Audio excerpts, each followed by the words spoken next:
All right, so you're ready to do the carb refeed. I want to give you some good bullet points. I want you to write this stuff down. I want you to review this video so that you're very clear on the carb refeed.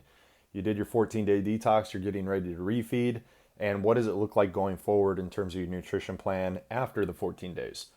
What you need to do and how you need to do it. So carb refeed is very important because it helps to rebalance your hormonal system. It is going to be very key for your overall long-term goals, and it will adjust and change over time. The leaner you get, typically the more carbohydrates you are allowed in your diet over time. So what it looks like going forward is your 14-day detox where you're not eating any carbs for 14 days. Then you start to cycle through carbs every single week. So what your nutrition plan looks like going forward is like the same as what you did the first 2 weeks, except now you're going to break it up weekly. So for the week you're going to eat clean, and then on the seventh day you're going to do a carb refeed. So on the 14th day when you're ready to break the detox and the seventh day going forward, it looks like this. Let's say you started your 14-day detox on a Saturday morning, and then you lead 2 weeks later. It's Saturday morning again. You're going to have a health protein and healthy fat breakfast, steak and eggs, breakfast eggs and bacon, ground beef and pistachios, some sort of healthy fat, healthy protein breakfast. And then for lunch or dinner, or you're not going to do both, you're going to do lunch or dinner 4 hours before bed is when dinner should be at the latest.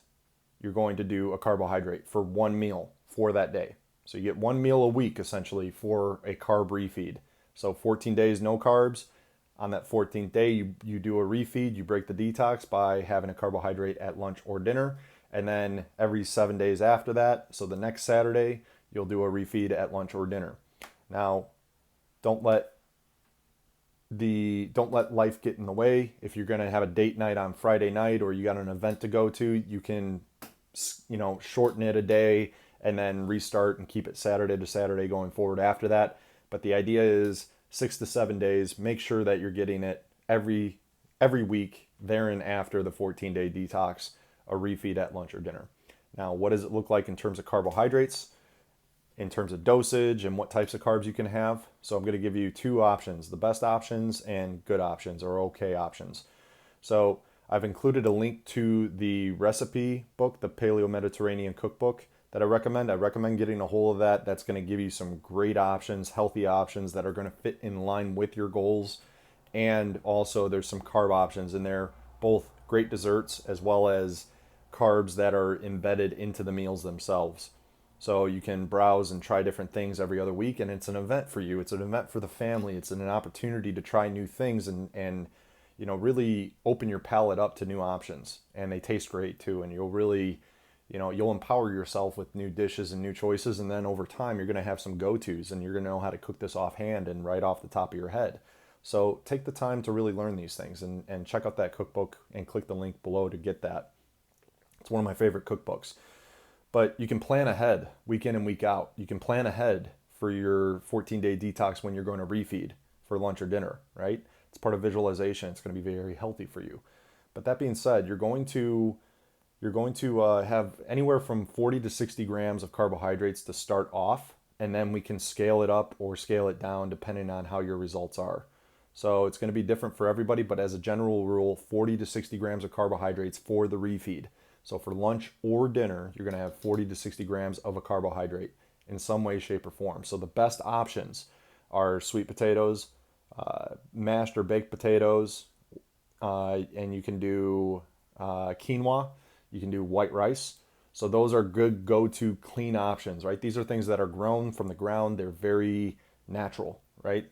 And then the okay options are going to be the breads, the pastas, the more processed carbohydrates, the fries, all these different things that can be utilized and rewarded for, eating clean for the rest of the week. And I also want to add a caveat here that a lot of these processed carbs come with industrial seed oils, right? So if you have a craving for something and you just want to try it, I urge you to add a little variety and try different things, but the best options are always going to be the best options. But I also understand sometimes in order to be good, sometimes you got to be bad. And we're going to have cravings from some other foods that aren't necessarily going to be in our nutrition framework. And some of them are cooked in industrial seed oils. And I want to continuously stress, because I used to battle with this up and down, on and off, over and over again with the industrial seed oils as my refeed. Over time, as I've gotten away from those industrial seed oils, they become more toxic and more rancid and they become less appealing to me over time. And I start to detect them. I can taste them, I can smell them, and it's very off-putting for me.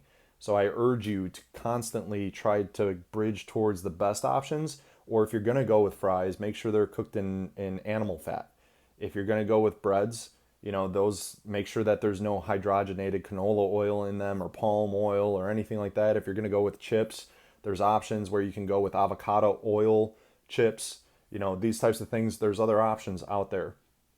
And I'll include some of those options in the resource tools and resources section as well. I don't want to include them in here because I want you to go for the best options, but I also understand that you want a little variety, and sometimes you got to be bad to be good. So you can also make the best decisions off the worst of choices. So avocado oil based chips, or you can go with animal fat or fries that are cooked in animal fat as opposed to canola oil. So you got to be very selective, and you can look around local restaurants to see where and what you can eat as well. Burgers cooked in animal fat as opposed to canola oil, or tacos or things like that. Those are other options. So you can go with tortillas. Corn tortillas versus flour tortillas might be a better option, though, you could still argue that probably GMO corn. But I just want to give options out there, and just be aware of what you're getting yourself into when it comes to carbohydrates. There's a lot of decisions, a lot of options to make. And I tell you, the best way to just remove decisions is go with the cookbook. It's going to be the easiest and simplest way. Everything in that cookbook is good to go. And that can be your framework to really develop off of.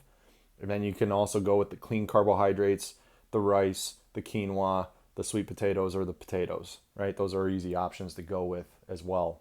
But the cookbook is really going to give you just a very clear-cut green light for everything. And then these other options such as pizza, pasta, hamburgers, fries, etc., chips, those can get a little diluted and a little, you can veer off.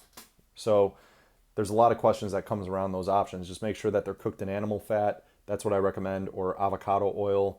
That's an okay option, because avocado oil or olive oil can be very sketchy, can be still a crappy oil depending on the company and how they utilize it. So just be aware of that. So that's why I say the cookbook is really the best go-to to really figure out and find good options, desserts, and things of that nature. So all that being said, 40 to 60 grams of carbohydrates.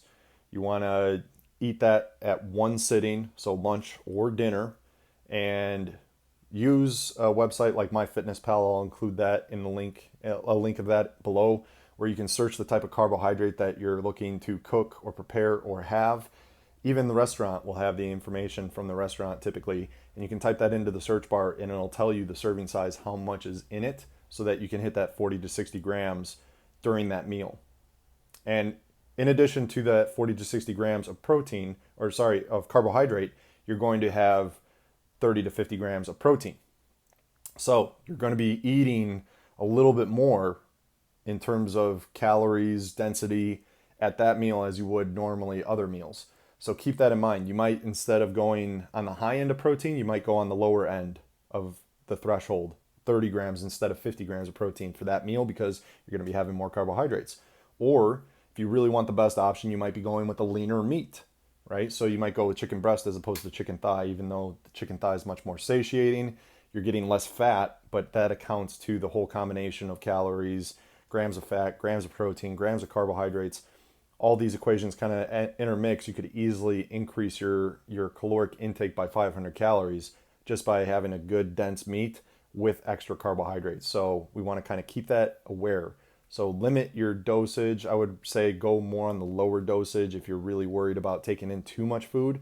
But this is kind of a trial and error type of thing. So don't be too stringent on the meal at hand, other than that 40 to 60 grams of carbohydrates. You don't want to overdo it. You want to see how your body reacts the next day. If you do things right, you should lean up or stay the same, one of the two. But you shouldn't gain weight. You shouldn't feel lethargic. You shouldn't feel like you gained weight the next day, because if you did, it means you overdid it with the carbohydrates and your body's just not ready for it. That being said, we can always adjust and adapt. Message me if you have any issues or any questions. Review this video over and over again. Get the cookbook, use MyFitnessPal, and separate the difference between best options and okay options. And also, if you're going to go with some processed carbs and enjoy those, earn it. Be proud of it. Enjoy it. This feeds your spirit as well as your body, as well as balancing your hormones. But go with the healthy fats, because what you're going to do is train your body to like the healthy fats more and more and more, and actually repel the toxic oils over time. So hopefully this helps give you clarity. To recap, 40 to 60 grams of carbohydrates for one meal. You're going to do that on the 14th day, and then you're ongoing forward, you're going to be doing that every 7th day. So Saturday to Saturday, or Friday to Friday, or Sunday to Sunday, whatever you do, whatever you plan on doing, you're going to be breaking that, or you're going to be refeeding and breaking the habit of just carbs and or healthy protein and healthy fats with just a one meal with a refeed, 40 to 60 grams, and you should be good to go. Hopefully this gives you clarity on the refeed. If you have any questions, reach out to me, shoot me a message, and put it to work. Earn your carbs. Take care.